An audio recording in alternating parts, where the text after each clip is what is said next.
here. There you go.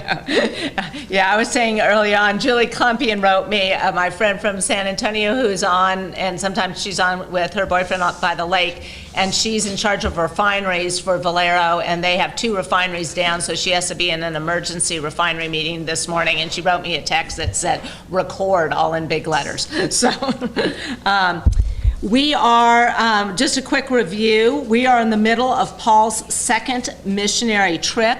Can you show the map? You hit a button that says share.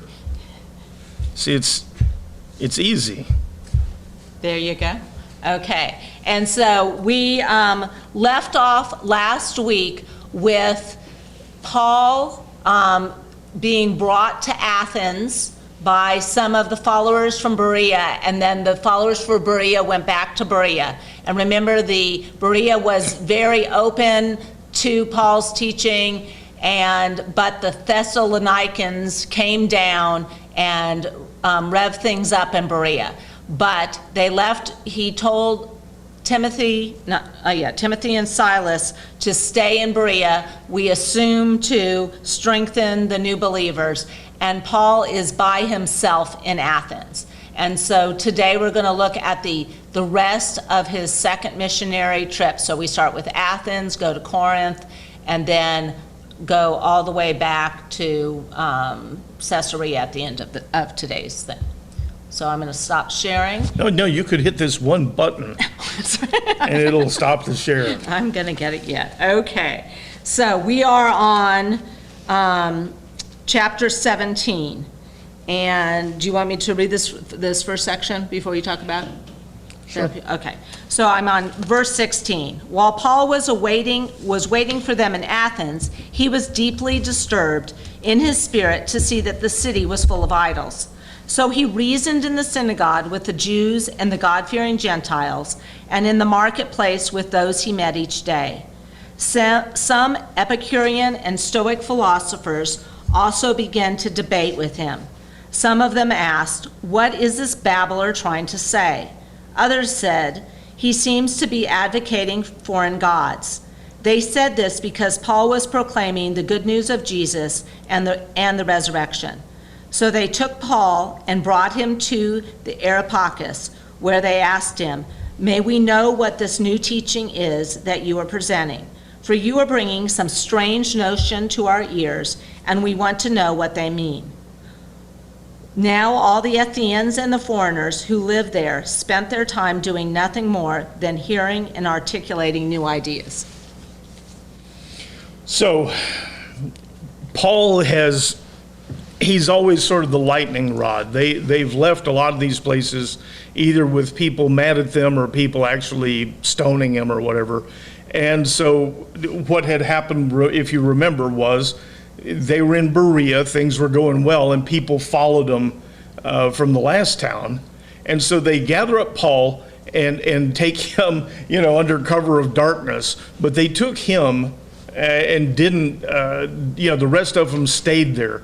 And one of the things that wasn't Berea, that was... No, it was Berea. It was Berea. Yeah. But one of the people that they had been staying at the house with, we didn't really mention it, but they took him and forced him to put up sort of a surety bond. They took a large sum of money and they said, if these guys cause any more trouble, we're taking it out of your bank account. So they make him put up a bond on their behalf. And Paul goes by himself. And this is an unusual thing. I talk maybe 2-3 times a year. I'll talk about witnesses under Jewish law. The fact that you always had to have at least 2. Jesus sent people out in 2s. The idea of having more than one person to testify, more than one person to give their account, has value. And this is the only time I can think of, certainly the first we've heard of, where Paul goes by himself. And he goes to Athens, and Athens is the center of these philosophies, Greek philosophy. They've been at it a long time. And so they are people who consider themselves very intellectual, intellectually elite.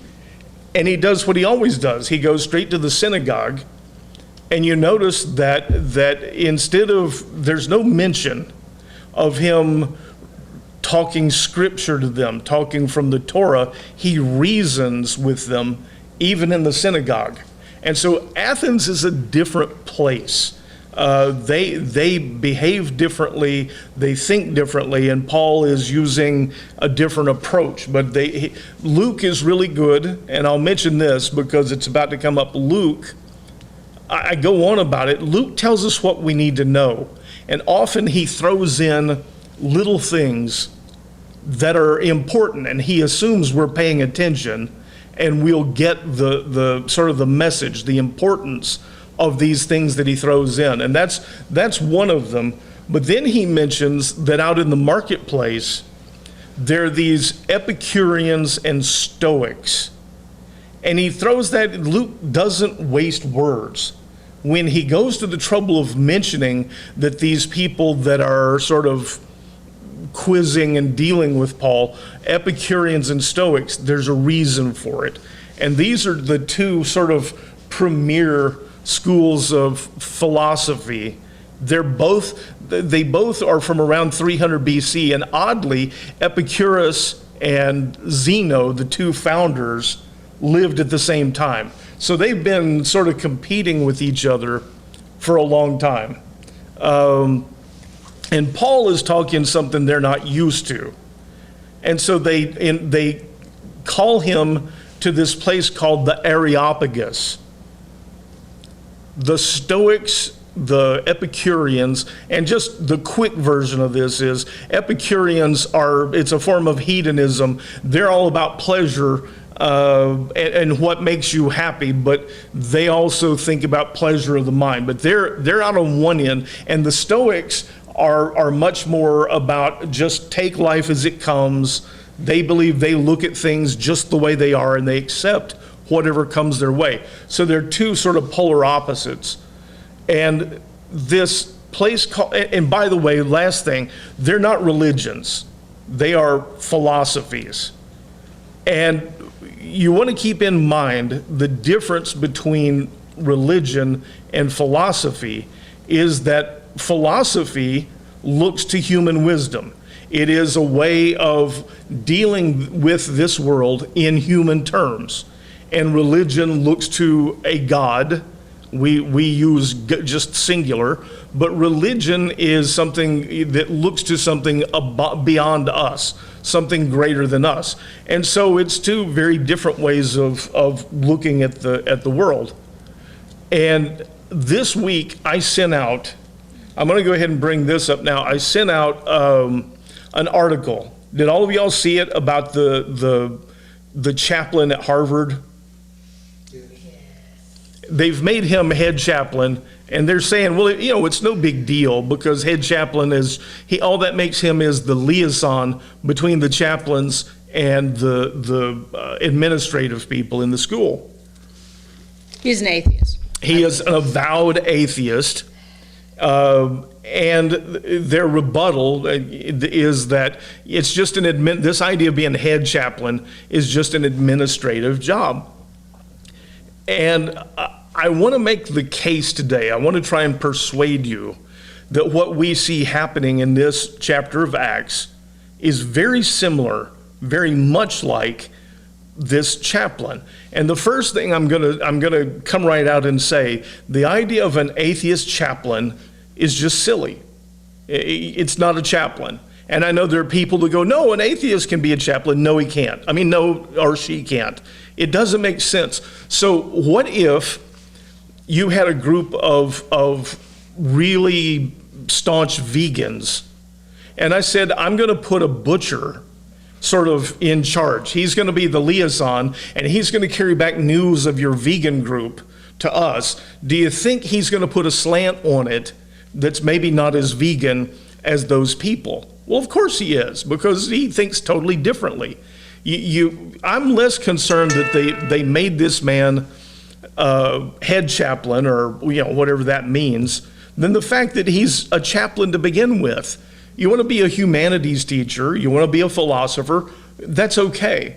and I'm going to go ahead and do this just because. Suppose we had on campus a right to choose group, a reproductive rights group, and we put in that group a right to life person, and we said he's going to be the liaison between your group and the administrative people in the school. They would have a fit. We wouldn't have a hard time understanding that those people would say, no, we're not going to accept that. In fact, you can't be a part of our group because you think, well, an atheist as a chaplain inherently makes no sense. And you'll notice with this, back to the lesson, the Epicureans and the Stoics are listening to Paul, and they say he seems to be advocating foreign gods.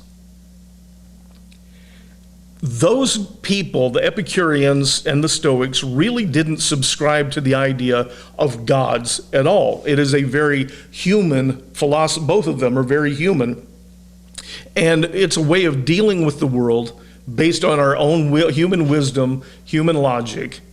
And they'd like to really rid the city of religion completely. And that's not speculation. I mean, I've got a couple of experts who say the same thing. So if he's talking about a foreign god, they really don't care that it's foreign. They don't want some new teaching about any god to come in and people start listening to it. It's incompatible with the way they see the world. And they invite him to this place called the Areopagus. And it is almost, you can almost think of it as religion court. But it is a place where they listen to all of these ideas, and they sort of judge the ones that are good and worthwhile, and they sort of discard the ones, and they we don't really want you talking about that anymore. Ironically, Areopagus is named after Ares, the god of war. And they don't seem to mind that too much. It's like, anything is anything, but we don't want anything taking hold that might be received and spreading. And I'm flip-flopping a little bit, but I go back to the atheist chaplain, and one of the quotes from that article was, he says, we don't look to any god for our answers. That's sort of the opposite of what a chaplain is. But not looking to any god for our answers is precisely what we see with the Stoics and the Epicureans and some of the others in Athens. So I don't know. I hope that sets the stage. But the process here, there's a scripture that says there's nothing new under the sun. There really isn't. I mean, this is very much, and I'm not mad at a guy who wants to be an atheist. I'm not screaming at him. I'm saying the idea of putting him in a position where he's an authority and he's teaching students that maybe come to a chaplain, and he says, no, we don't look to any god for any answers. We find our answers in ourselves. That's the difference. And it's important to maintain the difference. They can believe what they want to believe, behave the way they want to behave. But when someone then tries to say, we want to move into what you do and try and convince you it's really all the same, it's really not. So that's what's going on in Athens. But that was the place where the exchange of ideas, philosophies, or principles for Paul to persuade. And hence the prayer for the unknown God. But the word God was foreign to those guys. I mean, there's no concept of God. Athens is full, and Luke tells us that Athens is absolutely full of idols. They are everywhere. Not everyone in town is Epicurean or Stoic. The people who sort of see themselves as elite, and Luke also says they sort of sit up here in this Areopagus all day, every day, debating egghead things, these very elite, intellectual things. But the town itself is full of idols. And as he goes to speak to them, and Paul is an intellectual. I mean, Paul is very well educated and very well spoken. But he notices that there is an idol to, I it was gonna read says, this. I was okay, gonna well, go this ahead and next. read it, yeah. Verse 22. Then Paul stood up in the meeting of the Areopagus and said, Men of Athens, I see that in every way you are very religious. For as I walked around and examined your objects of worship, I even found an altar with this inscription, To an unknown God. Therefore, what you worship as something is unknown, I now proclaim to you. The God who made the world and everything in it is the Lord of heaven and earth, and does not live in temples made by human hands, nor is he served by human hands as if he needed anything, because he himself gives everyone life and breath and everything else. From one man he made every nation of men, that they should inhabit the whole earth, and he determined their appointed times and the boundaries of their lands. God intended that they would seek him and perhaps reach out for him and find him, though he is not far from each one of us. For in him we live and move and have our being. As some of your own poets have said, we are his offspring. Therefore, being offspring of God, we should not think that the divine being is like gold or silver or stone, an image formed by man's skill and imagination. Although God overlooked the ignorance of earlier times, he now commands all people everywhere to repent. For he has set a day when he will judge the world with justice by the man he has appointed. He has given proof of this to everyone by raising him from the dead. When they heard about the resurrection of the dead, some began to mock him, but others said, We want to hear you again on this topic. At that, Paul left the Areopagus, but some joined him and believed, including Dionysius and Areopagite, a woman named Damaris, and others who were with him. After this, I'm going to just start with that one sentence. After this, Paul left Athens and went to Corinth. So I try once in a while to actually say, we don't want to give you a history lesson. I don't want to be a history teacher. I hated history. We look at this, I try to look at it, we try to look at it to understand what's going on in people's minds, what was going on at the time. And Paul starts out with this idea. He says, I noticed you had an idol with an inscription, the unknown God. Well, I'm going to tell you who that is.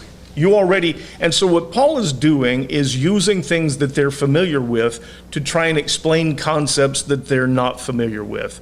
And he said, this God made everything. This unknown God, you don't know who it is, but I know who it is, and I'm going to tell you. And this made everything, made people, made all the stuff, and so is not able to be contained in buildings of stone and wood. It would be silly to think about. And they're interested. Okay, well, this is new to us. They're not really threatened by that. And so, they listen. And he says that he created this world in such a way that people would seek him out. And so far, so good. And then he sort of shifts gears. He says that up until now, God has allowed people to move forward in sort of ignorance. But the time has come where he's requiring something more. And he puts them in the position where he's saying all of these other religions that they have are ignorance and sin, and they need to turn away from them. And the natives begin to get restless. Suddenly this isn't going over as well. And then he moves on to talk about judgment and resurrection. And at that point, the Stoics and the Epicureans just, they begin to mock him. But there are other people, the idea of an immortal soul is not unheard of within these Greek religions, and they say, tell us more. So Paul has done what Paul always does, which is to be sort of a lightning rod, and he's got these people now sort of upset at him.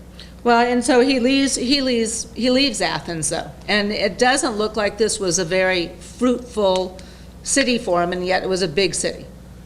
Yeah, the one thing that does happen is that he doesn't leave. It's not like Frankenstein. He doesn't have people of the village with torches and clubs chase him out of town, which is a new experience. But they're more apathetic. They may mock the idea of resurrection, but that's what they do at the Areopagus. If you say something that doesn't sound intellectual, they're going to run you out. But it does say that a few people believed. Everyone loves to take note that there's no record of any baptisms, but there are people, it says, who believe. But Paul does something also uncharacteristic. As Mary said, he just leaves. He doesn't see this as being, a fruitful way for him to spend his time. And this whole episode in Athens is just really, it's really singular, I think. There's no record that he ever goes back to Athens. There's no record that he ever writes a letter to the Athenian church. We have Thessalonians, we have Corinthians, we have Galatians. We do not have a book of Athenians. He does not write a letter to a church at Athens. There's no record of it. So Athens is sort of a singular thing in the whole. And the other thing is, remember when he went from Berea down to Athens, he told Timothy and Silas, "Meet me in Athens," and then he goes on to Corinth. And so he must have told Silas and Timothy, let's skip Athens, meet me in Corinth. So, we listen to a lot of, as we usually do, sermons or read a lot of things on it. And there's some people that think, Paul's, realized he didn't do it right that time. This was not his proudest moment. And there's other people said, no, this was Paul. He did what he does, which he uses what they know to teach them what he needs to teach them. They weren't open to it. He didn't get mad at them.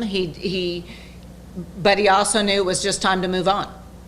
So 2 quick things I want to mention. One is he tells them that because God actually made the wood and stone, God is not housed in buildings of wood and stone.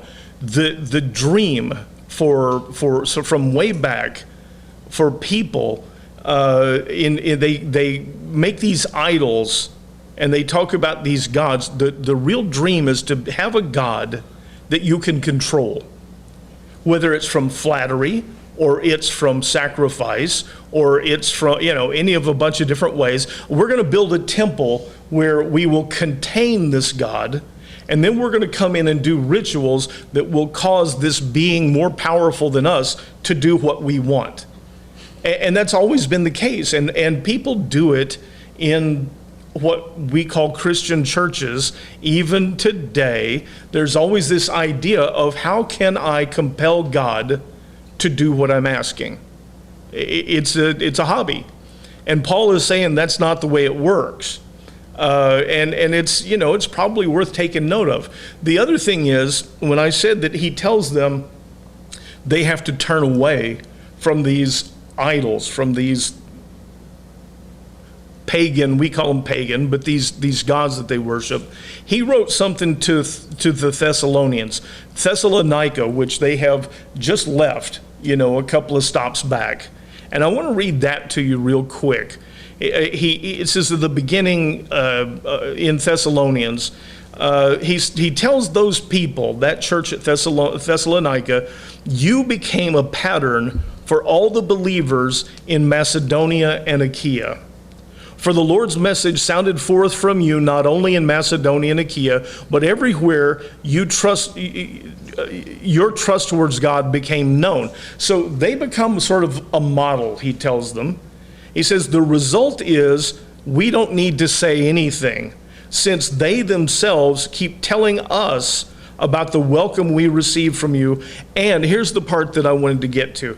And how you turned to God, you turned to Yahweh from idols to serve the true God, the one who is alive. And so when he writes to the Thessalonians, he mentions to them that they did exactly what most of the people in Athens did not do, which is to turn away from these pagan idols to Yahweh, the God who lives. And that's the part that they stuck on. And then you throw in the idea of a resurrection of a soul, and the intellectuals just said, yeah, we're not buying that.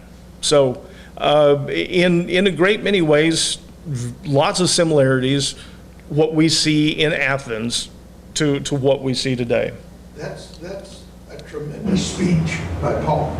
Yes? It's logical, it's got the opening line, the theme, and he gives it to them straight, in their own language, by their own poets. I mean, there's nothing wrong with that speech. You either buy it or you don't buy it. He quotes one of their poets, you're right. And Paul is too, okay? Paul is educated, and Paul goes to the trouble of learning about the people he's going to be speaking to. Now, he may have known it already, but that's an important distinction, and it's recognized as being a very logical speech. You see, though, the last thing I guess I'll mention, Paul always goes into the synagogues first. In the synagogues, he's able to talk about the Torah, he's able to talk about their history, but with people who have no concept, you have to talk to them in terms that they're comfortable with, and that's what Paul does. It's a very good, well laid out speech. There's just not a lot of reception in Athens. So his next stop is Corinth. So he did not stay in Athens long. We'll find out as he enters Corinth. He stays in Corinth for 18 months, and there's only one city that he stays in longer than that, and that is Phaeacia. And I think he stays there 24 months. But so he stays in Corinth, and Corinth is a very different city than Athens is. So after this, Paul left Athens and went to Corinth. There he found a Jew named Aquila, and a native of Pontus, who had recently come from Italy with his wife Priscilla, because Claudius had ordered all the Jews to leave Rome. Paul went to visit them, and he stayed and worked with them because they were tent makers by trade, just as he was. This is a great opening. So this is a couple, Priscilla and Aquila. They are mentioned 6 times in the New Testament. They're always mentioned together. There is sometimes Priscilla's name, when Paul writes back to them in later times, Priscilla's name comes before Aquila's name, which some people say should be noted because it's not usually done that way. They're always mentioned as a couple. And they seem to become very good friends, and they're traveling companions with Paul through much of his third missionary trip. What else do you want to say about them? The fact that most of the time it's Priscilla first and then Aquila second, certainly within this the way, this what we call Christianity, the idea that women were not treated equally, we see numerous cases where this is no longer, it's not the case. And Priscilla and Aquila are tent makers. Mary last night mentioned something. I was surprised that she's a tent maker too. I don't know why. But it is noteworthy that they're looked at as equals, and in fact, she's usually mentioned first. And one other thing, just because I think it helps the understanding. In the Roman Empire, if you're a craftsman for the empire, if you make weapons that are good enough for the Roman army, you can become wealthy. I mean, wealthy. And in a number of cases, people are even given Roman citizenship if they perform enough of a service for the empire. Well, tent making, believe it or not, is another one of those trades that is very, very valuable to the Roman army because of the soldiers. Tent makers, if you're a tent maker for the empire, you're pretty highly regarded. Even if you're not a citizen, they'll pay you well. Well, Priscilla and Aquila have gotten kicked out of Jerusalem. No, Rome. Or pardon me, out of Rome. I said Jerusalem, out of Rome, because the emperor kicked all the Jews out of Rome. They were tent makers in Rome, So, I mean, they probably made a good living.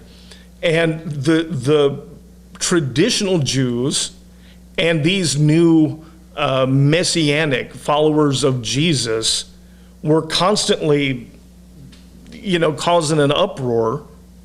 And so he just said, that's enough of that. I'm kicking you all out. Yeah, just get out of town. I'm tired. Because Rome values peace over just about everything. They're very religiously tolerant, but they are not politically tolerant at all. And so these people get kicked out of Jerusalem.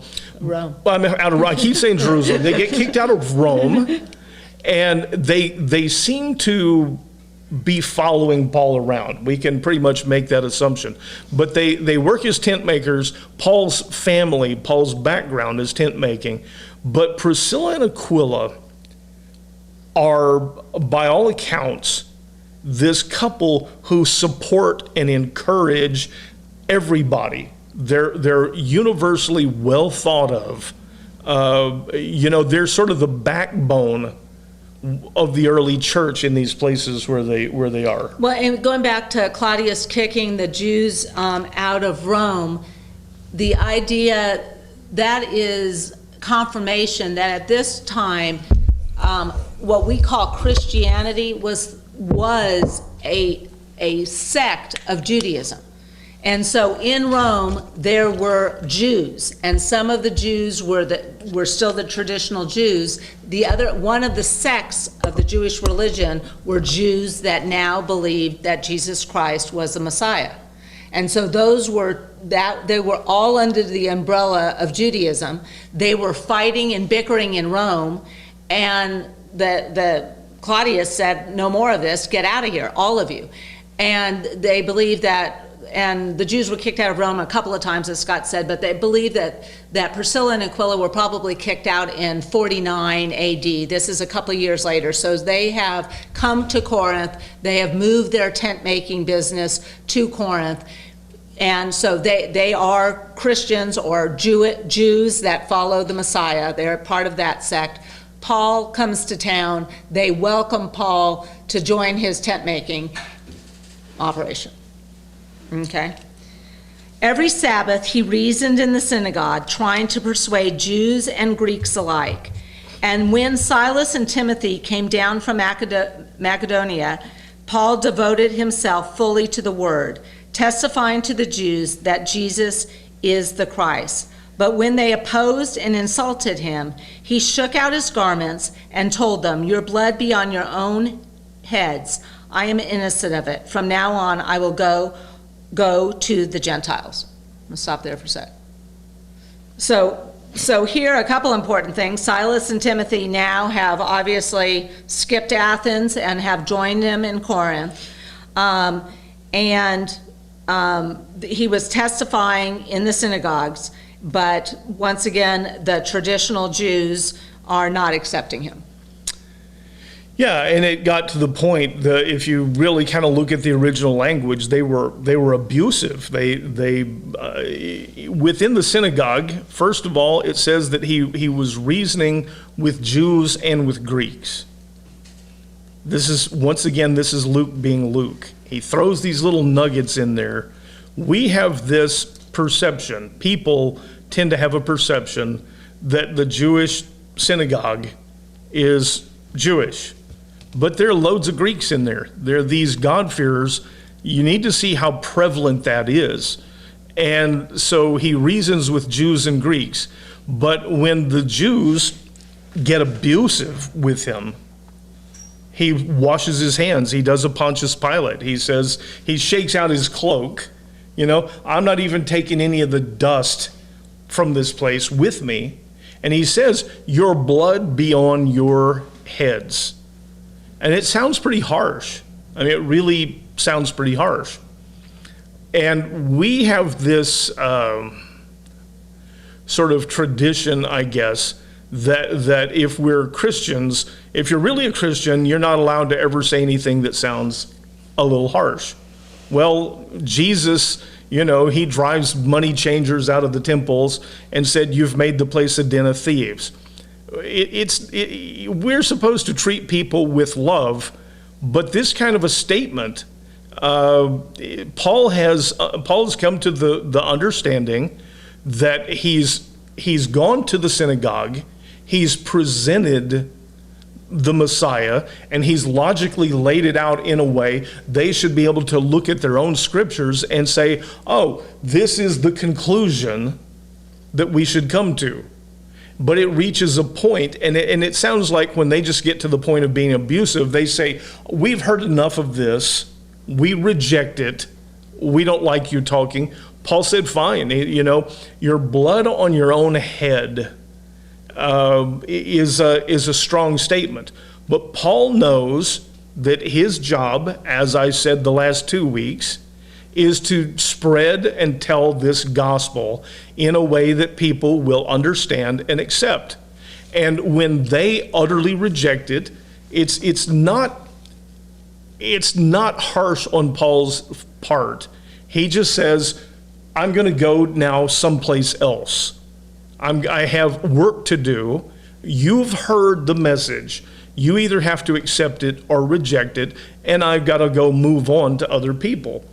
And there's a point in Romans where he mentions that he took the gospel into places where they'd never heard it. And, that's what he's done here. And so now you've heard, and if you don't want to believe it, again, within churches, there is this tendency to want to hang on and just bulldog. If I stay at somebody long enough, if I learn to say this a different way, if I harass them long enough, they'll believe. And it may not be the best use of time. It may not be really fair to harass people that way. And Paul just says... And not effective. And not effective. It sometimes makes us look bad, I think. But Paul says, look, I've explained it. You've heard it. I know you understood it. I'm moving on. And that's what he does. So Paul left the synagogue and went next door to the house of Titus Judas, a worshiper of God. Crispus, the synagogue leader, and his whole household believed in the Lord, and many of the Corinthians who heard the message believed and were baptized. One night the Lord spoke to Paul in a vision. Do not be afraid, keep on speaking, do not be silent, for I am with you, and no one will lay a hand on you, because I have many people in the city. So Paul stayed for 1.5 years, teaching the word of God among the Corinthians. Once again, sometimes a lot of stuff packed in. The synagogue leader, the word that's used there is really, it's sort of a caretaker.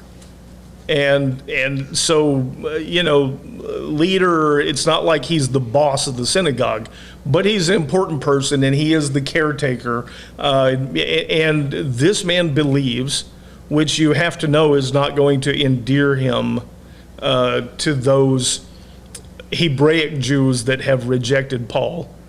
Paul had mentioned from now on, I'm going to go to the Gentiles. And you remember that in the synagogue, there are Jews and Greeks. Well, why aren't those Greeks Gentiles? Well, they are and they aren't. They're God-fearers. And it says he goes to Crispus, and Crispus is a worshiper of God, a worshiper of Yahweh. And so, Crispus is not traditionally a Jewish name. And this strikes us as odd. When we were in Jerusalem, we were in Israel, we went to Jerusalem, and there is a church there that's sort of divided amongst 5 different Christian groups. And they fight with each other so much, constantly. And literally, the Coptics went on vacation, and another group came up and stole part of their area. They share this massive cathedral, but every morning, there is an Arab family who comes and unlocks the door and sort of makes sure everything's ready to go, turns on the lights. And it's been like that for centuries. So this idea that there's a guy who is the leader of the synagogue, they call it leader, different words, but he's a caretaker. And Paul goes to him, and I think it's an indication he's not a Jew, he's a God-fearer, but he believes, as do some of these other people that he mentions. And then it tells us that Paul gets, in a vision, in a dream, I think it's a dream this time, this vision from God that says, don't be afraid. Don't quit talking. He's been rejected. He's been abused. In the other towns, he leaves ahead of a violent mob. And God tells Paul, don't be afraid. Don't be discouraged. Don't quit speaking. Don't quit teaching. And I'm going to interrupt here. And one of the things that we read, I thought that really hit us was this idea, we get to the point where we think, Paul doesn't get afraid. I mean, think how many times he's been beat to just almost being dead where they thought he was dead. So we think of Paul as this person that never gets afraid. Well, God would not tell him, do not be afraid, if he wasn't afraid. I mean, God would not have done that. I mean, God knew Paul was afraid at this time. No doubt. And it's discouraging at times. And it's hard sometimes. We hold these people up as icons. So Paul is this guy he gets stoned and goes right back into town. He's never afraid of anything. Well, no, yes, he is. And you think he never gets discouraged, but, well, yeah, he does. Yeah. We don't know enough from this passage about Corinth and what's in Corinth, because I don't think that Paul would have been afraid as he was up country coming down to Corinth, where he was stoned and so forth. There's something in here that Luke is sort of leaving out for the rest of it that doesn't give us the right background, the right connotation of what he's trying to say. Why this vision at this time is a big question. Okay, well, Gene, it's an interesting point, and we don't have, Luke doesn't give us a whole history on what's going on with Paul at that moment. What I think are capable of gaining from this is that Paul is human. We hold these people up as if there's something different. Paul's a human, and it gets discouraging at times. I had someone this week write me and just rake me over the coals and said they're going to unsubscribe from this class because I made a joke. My sense of humor has got me in trouble my whole life. And it's YouTube, and somebody was talking about food that's better than steak and lobster, and it turns out to be meatloaf sticks. And I laughed. I said, oh, of course, why don't if only restaurants would figure out to serve meatloaf sticks instead of steak and lobster. And it's someone who's been to the class, apparently, rake me over the coals, and they were very disappointed in me. Well, I don't want to tell you, sometimes I say the wrong thing. I don't know that was one of those times.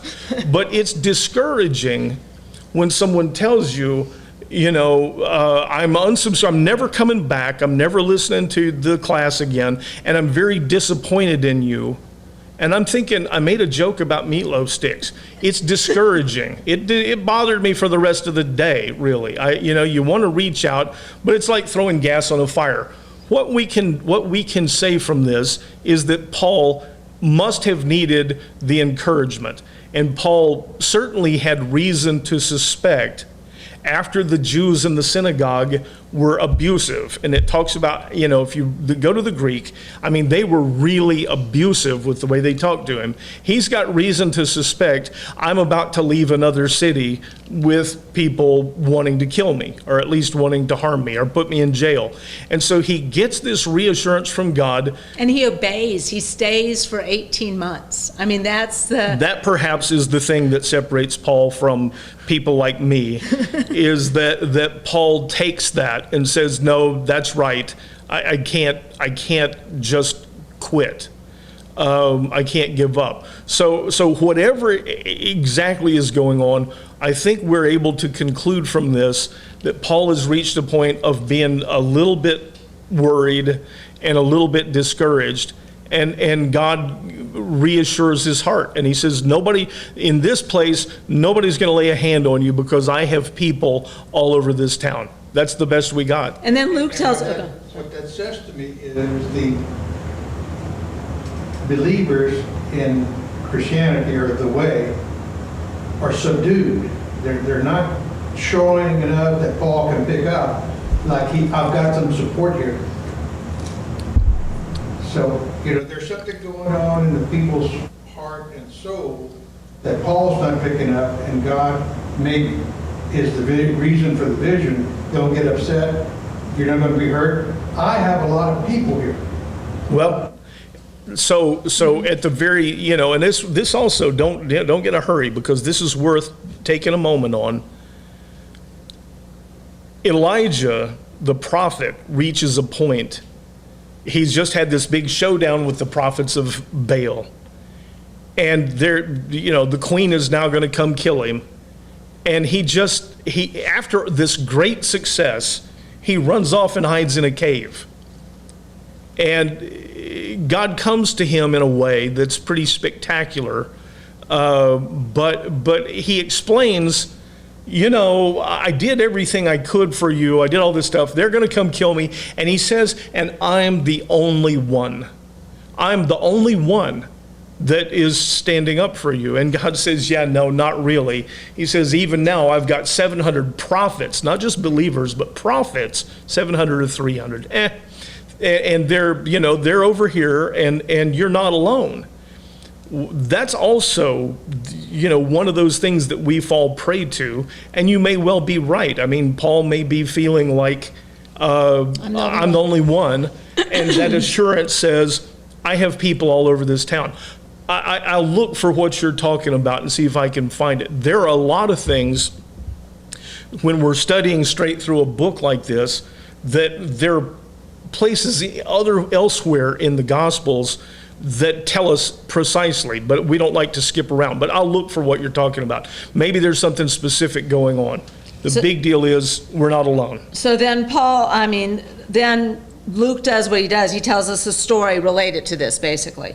While Gallio was proconsul of Acacia, the Jews coordinated an attack on Paul and brought him before the judgment seat. This man is persuading the people to worship God in ways contrary to the law, they said. But just as Paul was about to speak, Gallio told the Jews, if this matter involved a wrongdoing or a vicious crime, O Jews, it would be reasonable for me to hear your complaint. But since it is a dispute about words and names and your own law, settle it yourself. I refuse to be judge of such a thing. And he drove them away from the judgment seat. At this, the crowd seized Sosthenes, how do you say his name? Sosthenes, the synagogue leader, and beat him in front of the judgment seat. But none of this was of concern to Gallio. So, Paul has gotten this reassurance that they're not going to beat him this time. No one's going to lay a hand on him. But they do take him before the Roman leader, proconsul of that area. The Jews are always trying to do this. They did it with Jesus. They want to use the Roman leadership because they've got all the power. And so they take their own little private arguments and try and turn it into a thing. They say, he's threatening you.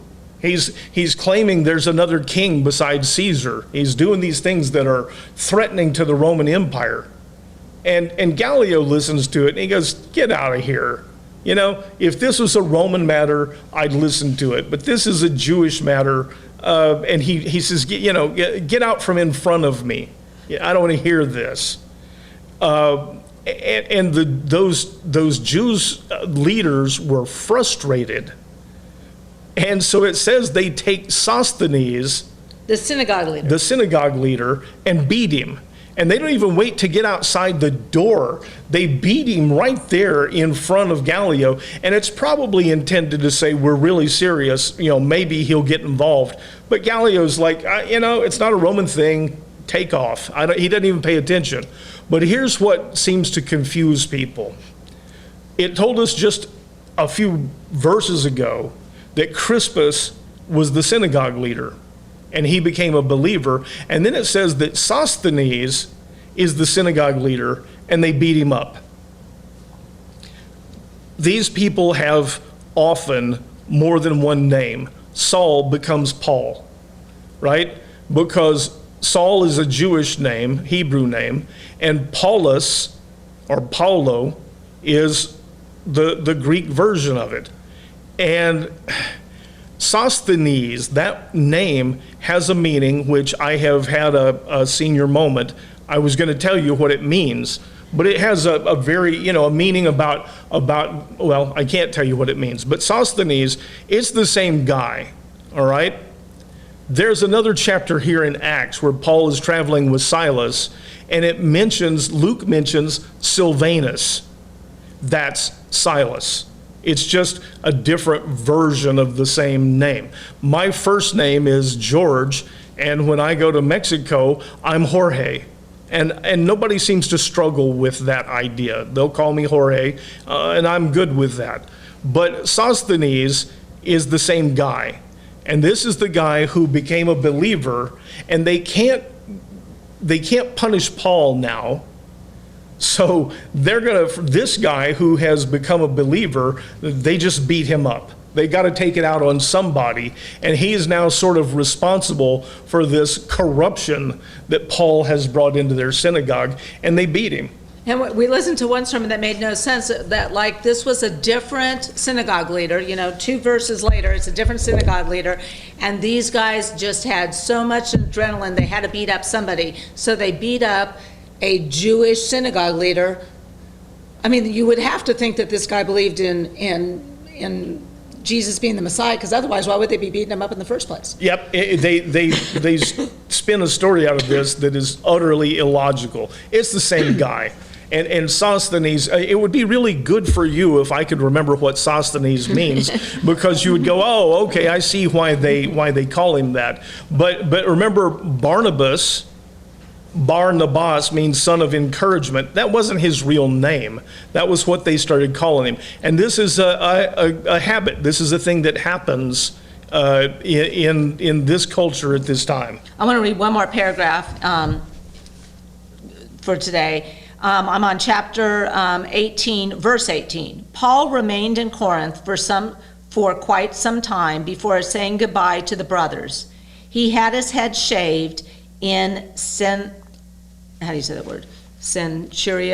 to keep a vow he had made, and then he sailed to Syria, accompanied by Priscilla and Aquila. Can you talk about shaving his head?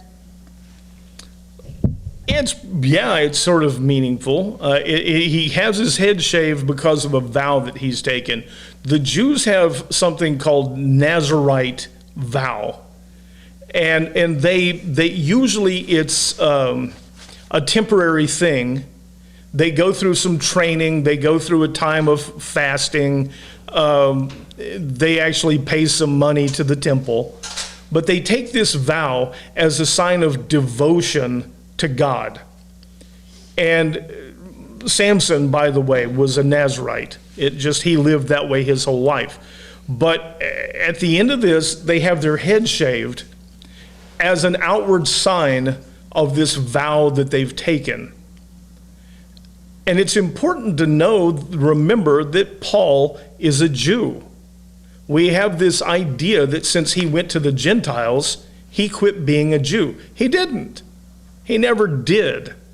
And I'd like, you want to point out, taking a Nazirite vow, having your head shaved, was not mandatory. It's not a thing that they were told, you need to do this. At least once in your life, you need to take a Nazirite vow and have your head shaved. But Paul decided to make this gesture. He decides to make this show of devotion to God. And so, again, here's Luke throwing in something that at the time people would have recognized and we're sort of clueless about. But Paul is clearly, for whatever reason, his own personal reasons, and he's allowed to do that. He doesn't have to give up Jewish practices simply because he has become a believer and a follower of Christ. The two things are not mutually exclusive. And that goes back to that issue of having Timothy circumcised, okay? It's not mandatory, but it's permitted. There's nothing wrong with it. Paul didn't do anything wrong. Just like taking this Nazirite vow, he's not doing anything wrong. We tend to get hung up on some of these things. It's very much permitted for Paul to continue doing Jewish things. It's not his ticket to heaven. Right. Which brings me, and we're at an end of time, and I want to read something real quick. I want to invite you guys next Sunday at 11 a.m. to our house, and I'm going to get baptized. And Laura Vogel has expressed interest to do that also. And I know most of you have heard that my parents had me baptized on my way home from the hospital, and I am forever grateful that I was raised in a house of believers. However, I have struggled with the what, why, and how of baptism for over 25 years. And most of you also know that Scott well enough that you know one of his gifts is to challenge others to think. And this gift sometimes causes one to be defensive. At least that's oftentimes my reaction to him challenging me to think. And so over the years, Scott and I have discussed the what, how, and why of baptism countless times. And I would always end up saying, I feel like you think my baptism didn't count. And Scott, being Scott, he would simply ask, count for what? And then he'd stop. And finally, this study of Acts has given me some answers on baptism. And for me, the answers is that I'm going to heaven because I believe that Jesus Christ died for my sins. Looking at the early church as an example, I see baptism followed belief, not the other way around. And baptism is the last red letter command Jesus spoke. And he gave that in the Great Commission, which you can find in Matthew 28, 19 and 20, where Jesus said, therefore go make disciples of all nations, baptizing them in the name of the Father, Son, and the Holy Spirit, teaching them to obey all that I have commanded of you. And when you read that, please note that this was not the only thing Jesus asked followers to obey, but it was the last thing he asked followers to obey. So, next Sunday in the front of our house.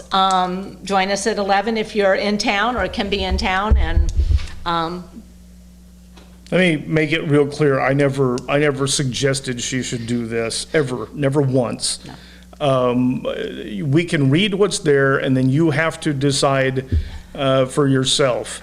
And it's clearly been something that she's been trying to deal with, but it's not because of me that this is happening.